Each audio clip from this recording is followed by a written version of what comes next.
दोस्तों, इससे पहले एक वीडियो आपके लिए आ चुका है जिसमें हमने आज के मार्केट को डिस्कस किया है टेक्निकली कि क्या मार्केट ऑल टाइम हाई पर जा सकता है या फिर नहीं।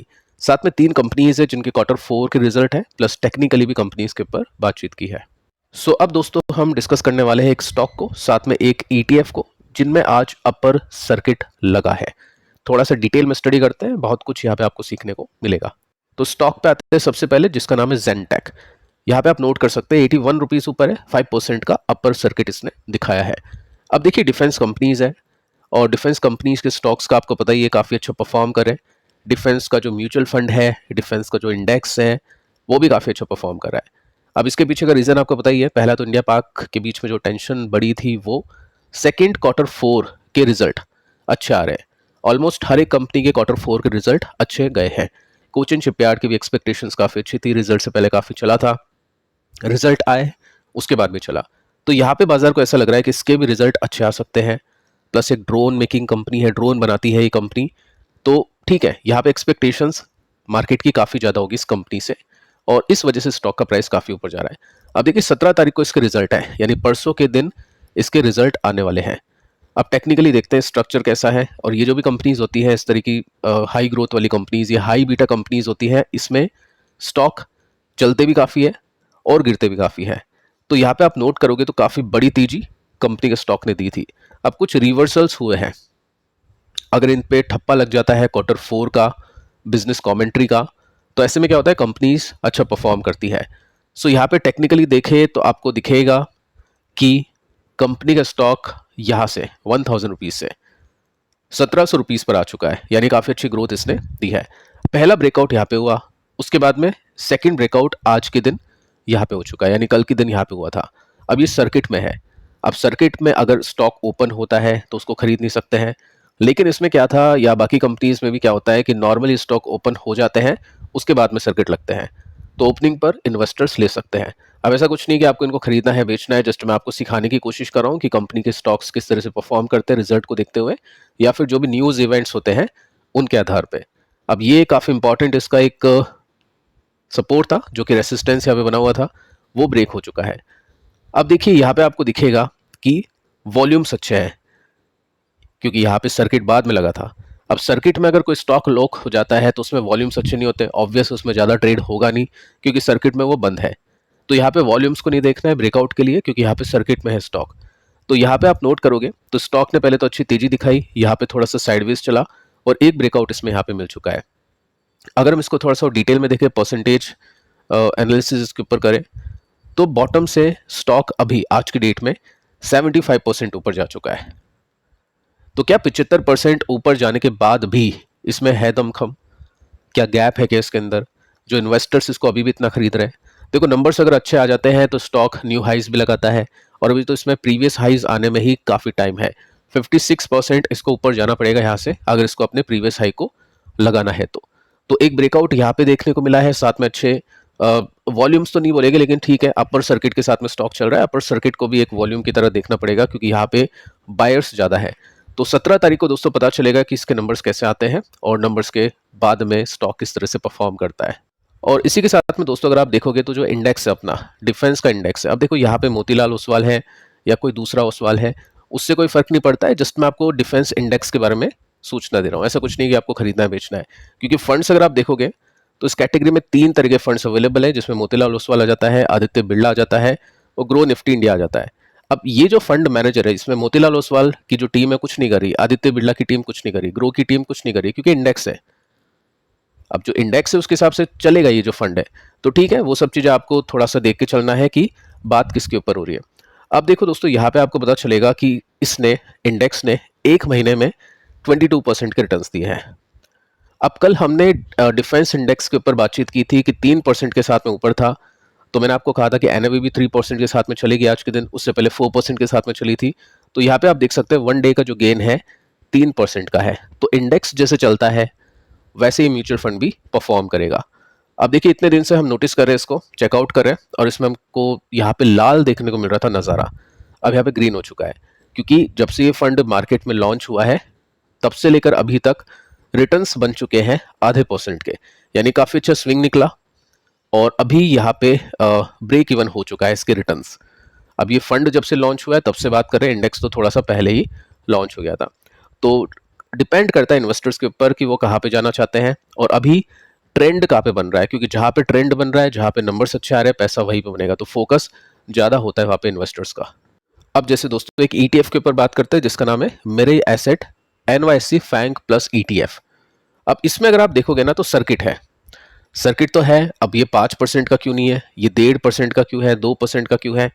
क्योंकि दोस्तों होता क्या है, सेबी इन पर रेस्ट्रिक्शंस लगा के रखता है और जो कि होना भी चाहिए। क्योंकि जो हमने इंडेक्स देखा था NYSE में फैंग का, जिसमें फेसबुक, अमेजोन, गूगल जैसी कंपनीज है, तो वो इंडेक्स तो वहाँ की बाइंग सेलिंग के हिसाब से चल रहा है और जो ETF है वो यहाँ की बाइंग सेलिंग के हिसाब से चल रहा है। तो कभी ऐसा भी हो सकता है कि बायर्स ज़्यादा हो गए हो और जो फंड है यानी जो ETF है वो चल जाए 5%, और कल का जो NYSE का जो इंडेक्स है फैंग का वो चला हो 2%, तो 5% की यानी 3% की जो तेजी है वो बिना मतलब की आएगी। और फिर जब ये गिरेगा तो हो सकता है 4-5% सीधा गिर जाए, जबकि वो फैंग गिरा होगा 1% के साथ में। तो यहाँ पे सेबी रेगुलेशंस लगा के चलता है कि आपको अभी 5% का सर्किट मेंटेन करना है, आपको अभी 2% का सर्किट मेंटेन करना है। अब ऐसा क्यों होता है, देखिए मैं आपको बताता हूँ। अगर आप NYSE का फैंग का इंडेक्स देखोगे तो उसने एक साल में रिटर्न्स दिए 31%। अब यहाँ पे रिटर्न्स आ चुके हैं 42%। क्यों? क्योंकि यहाँ पे बायर्स सेलर्स अलग है, वहाँ पे अलग है, ये अपनी बाइंग सेलिंग के हिसाब से चलता है। तो गलत है एक तरह से, 31% ऊपर जाना चाहिए था, लेकिन ये तो 42% ऊपर चला गया। अब कभी कभी दोस्तों ऐसा भी होता है कि फैंग इंडेक्स यहाँ पे होगा लेकिन ETF आपको नहीं चलता, वो देखने को मिलेगा। फिर मैंने आपको बताया था कि वो एक साथ मैनेज हो जाएगा, एक साथ वो उसकी भरपाई हो जाएगी, तो एकदम से यहाँ पे बड़ी तेजी आती है और भरपाई हो जाती है। ठीक है, तो ये सब चीजें होती है जो सेबी को रेगुलेट करनी होती है। कुछ क्वेश्चंस मुझको देखने को मिले थे कि ऐसा कैसे हो गया कि इसमें 2% का यूसी लग गया। आगे चलते हैं। अब देखिए जब से ये फैंग का इंडेक्स बना है, सॉरी फंड बना, ETF बना है, तब से लेकर अभी तक 172% के रिटर्न्स दिए है इस ETF ने, और फैंग के इंडेक्स ने 111% के रिटर्न्स दिए हैं। तो ज्यादा पैसे किस में बने? ETF में बने। अब ये गलत है, यहां तक तो सब कुछ सही चल रहा था लेकिन ये एकदम से ज्यादा चल गया। तो हो सकता है ये बैलेंस हो जाए, थोड़ा सा बिकवाली आए आगे चल के। मैं ऐसा नहीं कह रहा हूं कि बेचना है खरीदना है, जस्ट मैं आपको बता रहा हूं कि किस तरह से चीजें काम करती है। अब देखो इस ETF को लेकर भी कुछ क्वेश्चन, जैसे जेंटेक को लेकर भी कुछ कमेंट्स आए थे कि ऐसी कंपनीज के स्टॉक को क्यों डिस्कस करो। ऑलरेडी आप देखोगे तो 70% ऊपर जा चुका है। डिस्कस करने का मतलब ये नहीं कि आपको खरीदना है, आपको सीखना है कि अभी कहाँ पे क्या चीज हो रही है, आपको अपडेट रहना है कि किस कंपनी में पैसे बन रहे हैं, कहाँ पे ब्रेकआउट्स आ रहे हैं, कौन सी कंपनीज के रिजल्ट अच्छे आ रहे हैं। अब इस ETF के बारे में भी काफी सारे कमेंट्स आ रहे थे कि ETF क्यों डिस्कस करें। देखिए सबसे इंपॉर्टेंट चीज आप ये नोट करिए कि हम स्मॉल कैप में क्यों इन्वेस्ट करते हैं, मिड कैप में क्यों इन्वेस्ट करते हैं, क्योंकि वो लार्ज कैप से ज्यादा रिटर्न्स देते हैं। डेफिनेटली वहां पर रिस्क है बट रिटर्न्स भी ज्यादा है। तो हम फैंग ETF में क्यों इन्वेस्ट कर सकते हैं, मतलब अगर मुझे करना होगा तो मैं इसमें क्यों इन्वेस्ट करूंगा? क्योंकि दोस्तों ये लार्ज, स्मॉल, मिड से भी ज्यादा रिटर्न्स देता है, तब जाके अगर मैं मुझे इन्वेस्ट करना होगा तो मैं करूंगा। अब कैसे पता चला? अगर आप देखोगे तो यहाँ पे कंपैरिजन करते हैं, ये NYSE फैंग है, इंडेक्स है, ये US में है, ठीक है। ये बना था 2017 में, तब से लेकर अभी तक के रिटर्न्स आप देखोगे तो 562% के रिटर्न्स है। देखो वॉलेटिलिटी काफी है इसमें, ठीक है, वो सब चीज आपको पता होनी चाहिए। अब क्या है, हम इसको कंपेयर करते हैं निफ्टी से सबसे पहले। तो जब से ये फैंग बना है तब से निफ्टी ने 151% के रिटर्न्स दिए हैं और फैंग इंडेक्स ने 542% के रिटर्न्स दिए हैं। तो ये रीजन होता है डिस्कस करने का, ताकि लोगों को पता चले कि कहाँ पे कैसी ग्रोथ आती है। काफी लोगों को पता ही नहीं है, ETF सुन के बस ऐसे हो जाते कि ETF क्यों डिस्कस कर लिया। आगे चलते हैं, इसको नेस्टेक से कंपेयर करते हैं। नेस्टेक ने रिटर्न्स दिए 190% के, फैंग जब से बना है तब से आपको पता ही है 542% के रिटर्न्स है। गैप देखिए कितना ज्यादा है।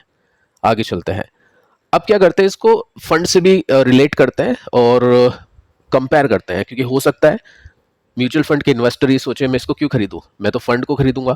तो जब हम मिड कैप में इन्वेस्टमेंट करते हैं, स्मॉल कैप में इन्वेस्ट करते हैं, क्योंकि वहां पे लार्ज कैप से ज्यादा रिटर्न्स मिलते हैं, तो हम ETF में भी इन्वेस्ट कर सकते हैं, क्योंकि वहां पे म्यूचुअल फंड से भी ज्यादा अगर इफ रिटर्न्स आ रहे हो तो डेफिनेटली यहाँ पे आप देखोगे तो लॉन्ग टर्म में फ्लेक्सी कैप से अच्छा परफॉर्मेंस इसने दिखाया है।